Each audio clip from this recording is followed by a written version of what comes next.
الحكام بينهم وبين بعض صعب جدا. كوره يعني معلش مع احترامي يعني ما فيش لاينزمان يعني مبتدئ ان هو ما يحسبهاش، لكن هي دي الكوره واخطاء الحكام جزء من كره القدم وعلينا ان احنا نتقبلها. انا بس الدور الاولاني توقفت 4 ماتشات. لما طلعت قلت ان الحكم ما شافش، يعني طلعت اتكلمت عن الحكام. انا شايف الاسبوعين اللي فاتوا في ناس بتتكلم عن الحكام كلام يعني كلام صعب قوي، ورغم ذلك ما فيش اي تحرك من اتحاد الكره. طبعا اخر حاجه عايزها ان مدرب زميل يتوقف او مسؤول مدير كره زميل يتوقف، ولكن لازم العدل يمشي على الجميع. بشكر اللعيبه. بس انت شفت 4 لقاءات في ظلم التحكيم، ده كان رأي حضرتك؟ نعم. 4 لقاءات اللي فاتوا بمفهوم النهارده انت كان رأي وجهة نظرك، انا سمعتك انت انت اتظلمت في 4 مباريات. ماتش طلائع الجيش بينالتي مش بينالتي، ماتش المقصه الكوره قبل ما تتحسب بينالتي ساهر، بس مش لاقي له عذر، مش لاقي له عذر فعلا. يعني هو مرتبك من الدكه اللي وراه والكلام، ناس تطلع تقول كلام ومدينه بورسعيد الباسله والظلم، وده فيش ظلم يا جماعه، فيش ظلم. الكلام ما ينفعش ان الدنيا تتاخد كده. لكن في النهايه ببارك للفريق المصري وببارك لكابتن حسام ابراهيم. شكرا. مشاهدينا ده عليها مع الكباتن في الاستوديو كابتن فتحي وكابتن باسيل. طبعا من الزاويه دي مستحيل نحكم عليه، عايزين الزاويه الجانبيه بقى. ادي حسام عرفات بيندب حظه، لسه مش عارفين. محمود البنا طبعا خد اوردر من اللاين. شوف ايوه هنوقف بس. ده جون سليم 100%. لسه ثانيه واحده وقف. اصل انا اوبا شفتها اوبا الكوره دي جون ولا انتوا رايكم ايه؟ انا مش رايي. انا اساسا شفتها من اول مره، شفتها في الاعاده، دخلت طلبتها وعدتها مره في 2 في 3. لا ده يمكن ده هم كلهم مش اوفسايد. سهله جدا يا كلهم مش سهله جدا. ده بغض النظر، انا ماليش علاقه باي حد. انا بقول مثلا يعني في اقصى الراجل كلهم مش اوفسايد. اولا الكوره راحت في اتجاه الراجل اللي تم احراز بيده الهدف حسام عرفات، وجاب منها جون سليم 100%. طبعا يا جماعه عشان بس هنا احنا لازم نفهم الناس اللي بتتفرج معانا على حاجه، ان احنا مش بنحسب الكوره من صدة بوسكا، احنا بنحسب الكوره من الطلعه بتاعه الفاول اساسا يعني. فبالتالي الطلعه بتاعه الفاول ولا واحد فيهم اوفسايد. لو جبت خط بقى، بص خط هناك عرضي اللي في الجنب اليمين خالص. ايوه يا كابتن، هتلاقي رجليه الشمال متقدمه كمان. يعني شوف الشمال متقدمه، وخط الملعب لا عارف الدايره بتاعت البنالتي مبينه. يا ماركو عارف اللي زعلك ايه؟ ان احمد ساير واقف مظبوط. يعني المفروض احمد ساير شوف واقف على اخر حاجه، المفروض يجي كمان خطوه بسيطه للشمال، خطوه شمال بسيطه كده، هيبقى معاه شايف الراجل وهو طالع ومتغطي بلاعب النادي المصري. بص المتغطي هناك الجنب اليمين. بص التفسير الوحيد انه كان سرحان الجنب اليمين. بص الجنب اليمين المفروض هو قاعد عشان دي، يعني هو اساسا الجنب اليمين متغطي ده علشان هي دي اهي.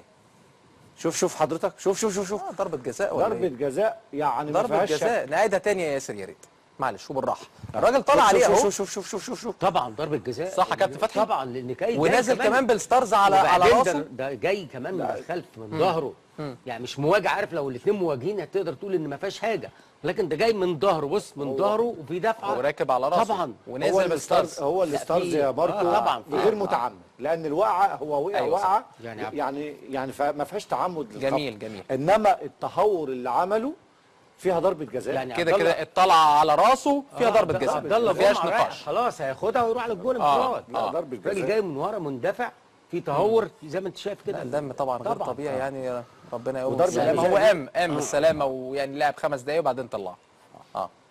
ضربه جزاء سليمه. يعني احنا بنتكلم بالحسابات كده، في ضربه جزاء للمصري وفي جون صحيح 100% لوادي دجله. اوكي طيب كابتن فتحي نحلل بقى الكلام ده ممكن ياثر على نتيجه المباراه. هو طبعا لما خلاص الماتش خلص والعمليه التحكيميه زي ما انت بتقول، العمليه التحكيميه خلاص النهارده الحكم هو النهارده اللي بيدير هذا اللقاء، والحكم هو هنا ياسر بيربط الاثنين ببعض. هل دي شبه دي؟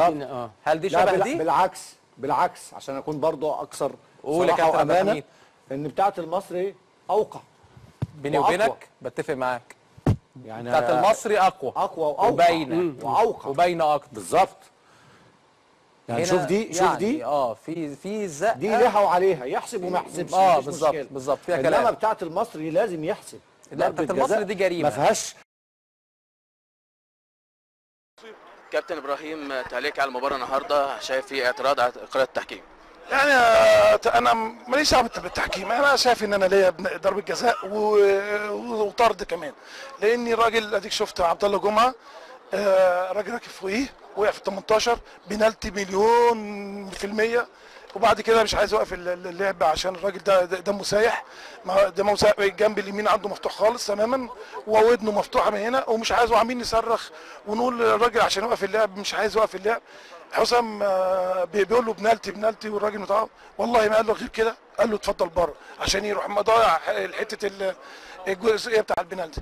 حسام هو خارج قاعد يقول ان كل ما اقول ضربه جزاء يعني اخرج.